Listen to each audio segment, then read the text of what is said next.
रामकिशोर तिवारी, राष्ट्रीय अध्यक्ष, गर्भस्थ शिशु संरक्षण समिति भारत। नमस्कार।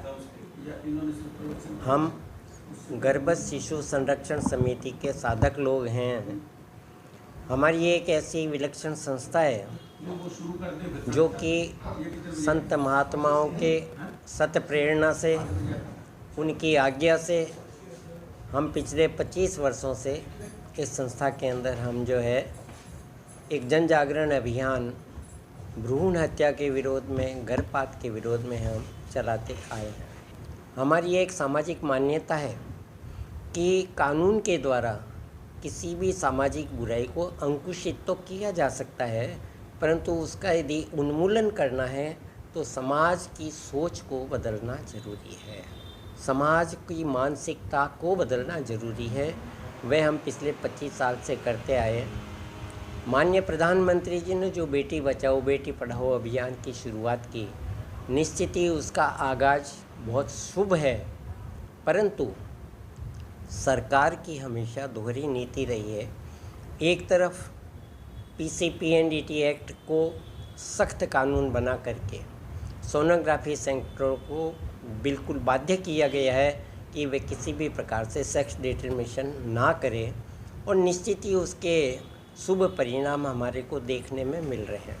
मगर दूसरी तरफ MTP एक्ट जो है उसके अंदर पहले केवल मेडिकल आधार के ऊपर गर्भपात करने की छूट थी, लेकिन 94 के अंदर उसको अमेंडमेंट करके उसके अंदर इस प्रकार के संशोधन कर दिए गए हैं आगे से आगे कि आज हालात ये बन गए हैं कि जो 12 सप्ताह की पहले छूट प्रदत्त थी, उस छूट को सरकार ने बढ़ा के 20 सप्ताह किया। अभी हाल ही केंद्र सरकार ने उसको 20 सप्ताह से बढ़ा करके 24 सप्ताह तक कर दिया है। और 24 सप्ताह करने के साथ साथ दुर्भाग्य इस बात का है, ये विडंबना है कि एक तरफ बेटी बचाओ बेटी पढ़ाओ की बातें करते हैं और दूसरी तरफ जीवित बालक को कोख के अंदर जो स्वयं जीवित अंश है उसको ही मारने का लाइसेंस डॉक्टरों के हाथ में थमा दिया गया है।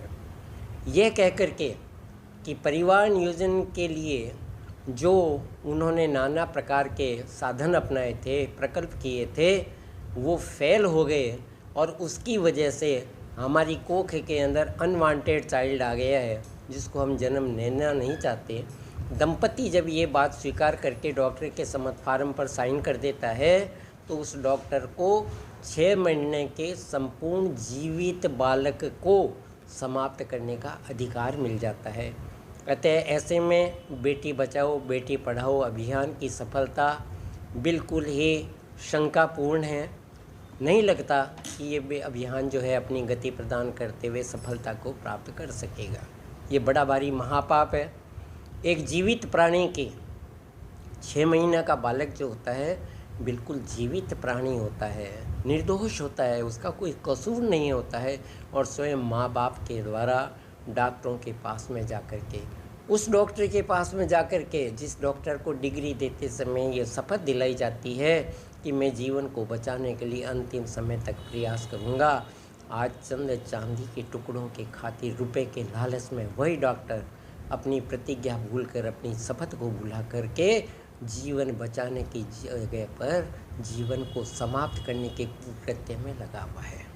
अतः इस महापाप के कारण अनेक सामाजिक बुराइयां, अनेक सामाजिक दुष्परिणाम आज हमारे समाज में व्याप्त हो गए हैं। हमारा राष्ट्र जो है इस वजह से घोर समस्याओं से जकड़ गया है।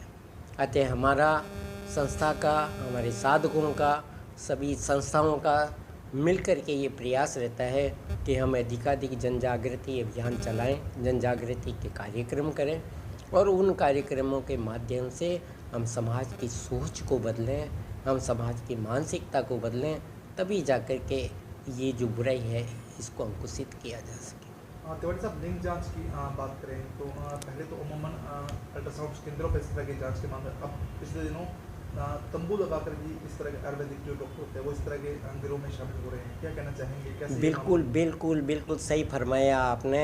ये मोबाइल वैन के अंदर मोबाइल मशीनों के द्वारा ये चोरी छुपे छिप करके आज भी ये गोरख धंधा अनेक जगह पर चल रहा है। अब ये दो चोरों के बीच का मामला है, करने वाला और कराने वाला।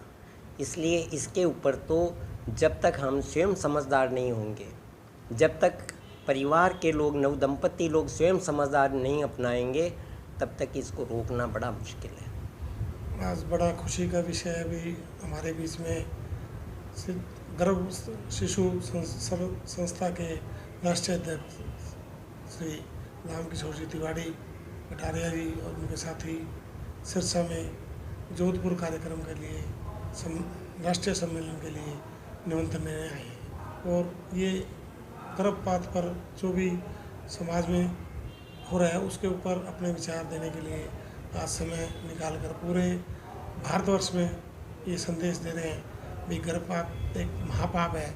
इसको हम एक दूसरे से, मतलब सरकार भी अपना प्रयास कर रही है, हमें अपना प्रयास करके इस बुराई को जड़ से मिटाना चाहिए। मेरा नाम राजकुमार रानियावाला, नौर से हूँ मैं और राजस्थान इकाई का उत्तर प्रदेश अध्यक्ष हूँ। इस बात का रहेगा, हम सिर्फ जो समाज में एक बुराई अच्छाई के रूप में आ गई है उसको मिटाने के लिए कि गर्भपात एक जीवित शिशु की हत्या है और वो अपना खुद का अंश है, उसको हम खुद अपने हाथों से नष्ट कर रहे हैं, जो कि एक अनमोल निधि है।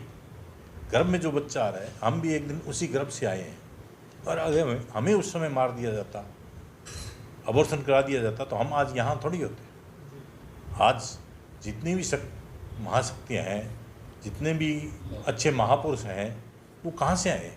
गर्भ के द्वारा ही आए हैं। और गर्भ में अगर उनकी हत्या हो जाती तो वो महापुरुषों के हमारे दर्शन कैसे होते? ये ज्ञान हमारे को कहाँ से मिलता? तो इस वास्ते माता का पहला फर्ज है कि अपने संतान की रक्षा करे, और वो आपके संरक्षण में आने वाला है, आपकी सुरक्षा में रहने वाला जीव है, और हम ही उसकी सुरक्षा न करके उसके ऊपर अत्याचार करते हैं, उसको मार देते हैं, तो ये घोर पाप है। इस पाप का कोई प्रायश्चित नहीं है, इसका कहीं प्रायश्चित शास्त्रों में लिखा नहीं है। और ये पाप तो जैसे यहाँ पे हत्या करने पर 302 की धारा लगती है, ये उससे भी खतरनाक है। वो अबोध है, आपके संरक्षण में आपसे सुरक्षा चाहता है, वो बिना हथियार नियत्ता है और अबोध भी है, और वो अपनी सुरक्षा नहीं कर सकता, इसलिए आपसे सुरक्षा मांगता है। तो ये आपका कर्तव्य बनता है कि हम उसको बचाएं, न कि उसको मारें। तो इसलिए हम सभी प्राणियों से, सभी जीवों से ये प्रार्थना करते हैं कि ऐसा अनर्थ न करें, जिससे समाज में ये बुराई अंत हो और हम बचें। अगर हम ऐसे पाप से नहीं बचेंगे तो हमारा भी विनाश निश्चित है, निश्चित है, निश्चित है।